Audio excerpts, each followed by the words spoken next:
preços caíram no Observador. Esta Black Friday garanta acesso a todos os conteúdos com 66% de desconto. Estava à espera de um presente? Não é Natal, mas nesta Black Friday, além do melhor preço do ano, estamos a oferecer 14 estadias em hotéis do Grupo Pacheca. Assine-os com 66% de desconto e habilite-se a ganhar. Tudo em observador.pt.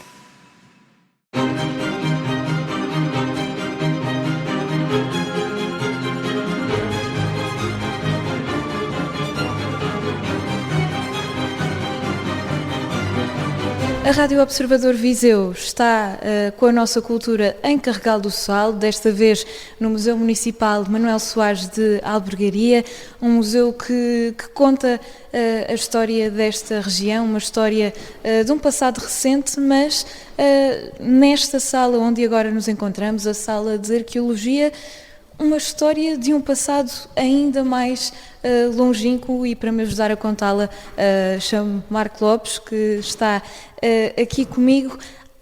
Esta é a sala da base da história desta terra, que aposta muito também na investigação deste tipo de artefactos arqueológicos. Exatamente. Carregal é um concelho com muita história e muito rico em vestígios arqueológicos. Os mais antigos que estão aqui nesta sala datam de há cerca de 6.000 anos, mas, portanto, se calhar em termos de quantidade, o período neolítico e a pré-história são os que estão mais representados aqui nesta sala. Temos diversos dólmenes visitáveis e foi de lá que foram exumados a maior parte dos objetos que encontramos aqui nesta sala. Temos inclusive um circuito, o chamado circuito pré-histórico, Fiais-Azenha, que é o que condensa a maior parte dos dólmenes existentes aqui no nosso concelho. Um deles, portanto, que se chama Horca dos Fiais da Telha, é o maior, é o mais monumental, já foi em tempos o 10º maior da Península Ibérica e que vale mesmo a pena visitar. Portanto, ele está classificado como Monumento Nacional desde 1974. Curiosamente, fez no ano passado, tal como a nossa democracia, 50 anos da sua classificação e, portanto, está preservado e devemos ter consciência de que, ao visitá-los, o que nem sempre acontece, devemos ter muito cuidado com o património, porque, de facto, por vezes há atos menos louváveis que acontecem, as pessoas deixam algum lixo, fazem algumas fogueiras, e isso não é bom de todo.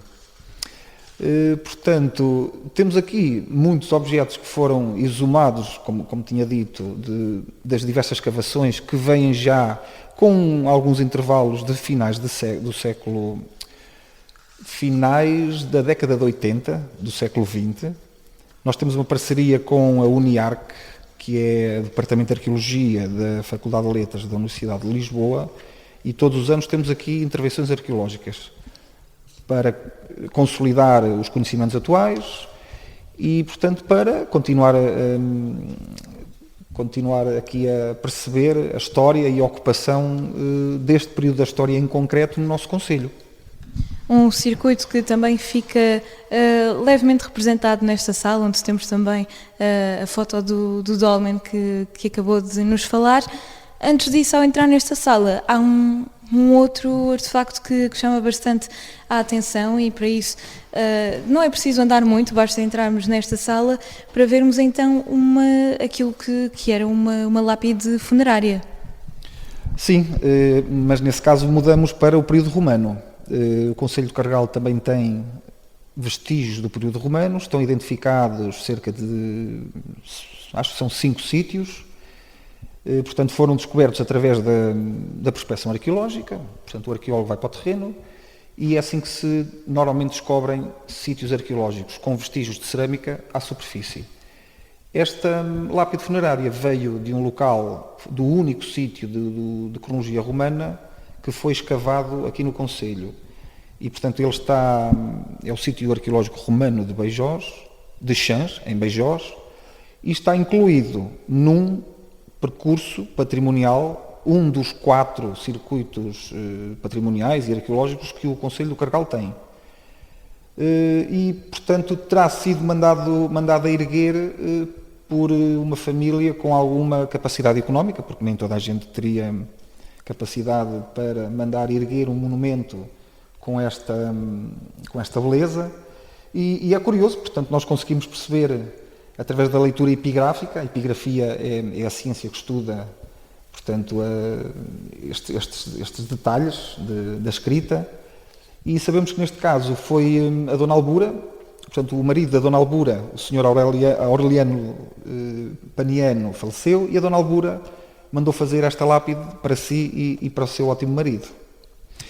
Curiosamente, ela está partida, está fragmentada, mas através de diversas fórmulas já conhecidas do período romano, conseguimos perceber o que aqui falta.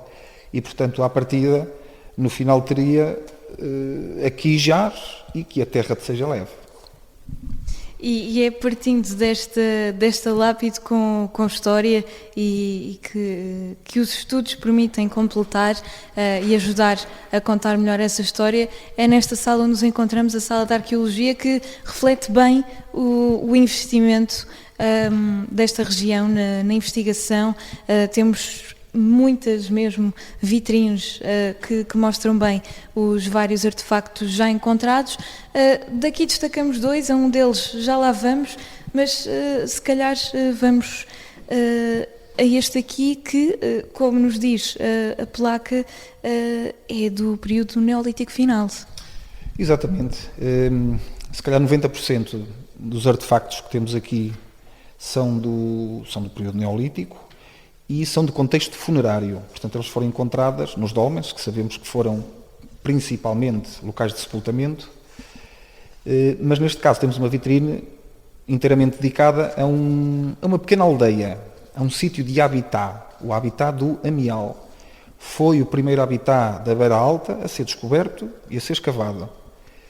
E sabemos que nele foram encontradas 5 cabanas, portanto feitas com materiais perecíveis. Conseguimos perceber que eram 5, portanto isto no método arqueológico, conseguimos perceber que havia ali um buraco de poste, porque a terra está um bocadinho mais escura, e portanto sabíamos que ali estava enterrado um pau, portanto que suportaria o resto da cabana, e lá foram encontradas coisas fabulosas, com cerca de 5.000 anos, portanto estamos a falar em objetos com cerca de 5.000 anos, e se calhar destaco ali aquelas bolotas, que neste caso estão carbonizadas. Nesta altura, o coberto vegetal e o coberto arbóreo seria bastante diferente do atual, e dominariam os carvalhos e os sobreiros, e daí que a bolota estivesse em abundância para ser utilizada, e de facto sabemos que era consumida. As bolotas, nós aqui dificilmente temos aquelas árvores que têm as bolotas doces, portanto estas aqui teriam os taninos, portanto se a gente experimentar trincar uma, há de aparecer um amargor que eles debelavam como através da torrefação, que é o caso, colocando as bolotas em cima de brasas, elas eram torradas, depois então eram moídas, eram desfeitas, e temos aqui o movente, que de facto estava in situ, e depois com essa farinha fariam, portanto, o resto da comida. E é curioso que estas bolotas estavam dentro de um pote que estava enterrado no solo base, e se calhar serviria de armazenamento. Portanto, sempre que queriam, iam lá, se calhar seria o frigorífico da altura. Havia ainda outra maneira de tirar os taninos para que se pudesse consumir as bolotas, que era fervendo as bolotas. As bolotas eram fervidas e depois essa água iria tirar esses taninos, esse amargo, e depois o que sobraria podia ser consumido. Uma nota final aqui para as nossas bolotas com 5.000 anos, que curiosamente, naturalmente, era comida e estava bastante disponível, mas ela tinha um elevado valor nutricional. Sabemos agora, depois de feitas análises, que também era muito rica em fibra, proteínas e antioxidantes. O perfil de lípidos, curiosamente, também é muito semelhante ao do azeite, e não tem glúten. Portanto, se calhar, quem sabe, nos deveríamos orientar e olhar de outra maneira para as bolotas que temos atualmente e incluí-las na nossa dieta. E daqui deste foco destas bolotas sem glúten com 5.000 anos, uma alimentação cuidada, passamos também ainda a uma outra vitrine, a destacar esta que, mais uma vez, um espólio funerário, mas que parece ser ali o início da bijutaria, diria eu.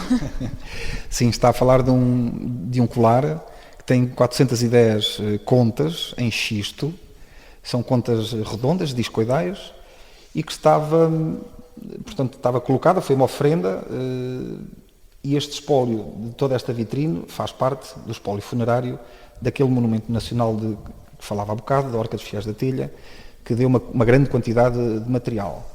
E, portanto, aquele colar são elementos de adorno. Provavelmente a crença na eternidade e na vida além da morte já existiria. E era colocado junto do defunto todos os materiais e objetos que iriam ser necessários a quando da chegada do outro lado. E, portanto, daí que temos ali algumas taças que sabemos hoje, estas não foram analisadas, mas sabemos hoje que continham comida, conseguimos perceber se era carne ou se era peixe, não que tipo de animal, mas conseguimos perceber isso. Temos também os objetos de adorno, provavelmente aquela pessoa até usaria aquele colar em vida e quando faleceu foi sepultada com ele. Análises à terra, em termos polínicos, também nos indicam que haveria muitos pólenes nas terras que circundavam os defuntos, provavelmente também seriam depositados com flores, portanto é um aspecto que ainda hoje é utilizado. Em grande quantidade na Horca dos Fiéis da Telha, e falo de cerca de 200 pontas de seta, ou pontas de projétil, mais uma vez que foram também depositadas junto dos defuntos. Lá foram também encontradas em grande quantidade e, mais uma vez, portanto, a pessoa chegando ao outro lado precisaria de armamento e levaria aqui estas pontas de seta para que não lhe faltasse maneira de caçar e poder sobreviver. Tem uma curiosidade, todas estas pontas de seta foram talhadas e de propósito para acompanhar o defunto, mas nunca foram utilizadas. Só as mais afiadas e as mais bonitas é que eram depositadas junto dos falecidos sem nunca terem sido utilizadas. E é mesmo aqui rodeados de todos estes artefactos, deste espólio funerário, e já passámos um bocadinho aqui, falámos um bocadinho das crenças que acompanhavam e que ainda hoje acompanham as pessoas, as gentes, nomeadamente as gentes aqui de Carregal do Sal. Tudo isto exposto no Museu Municipal Manuel Soares de Albergaria, por onde passeia a nossa cultura a visitar as várias salas deste museu.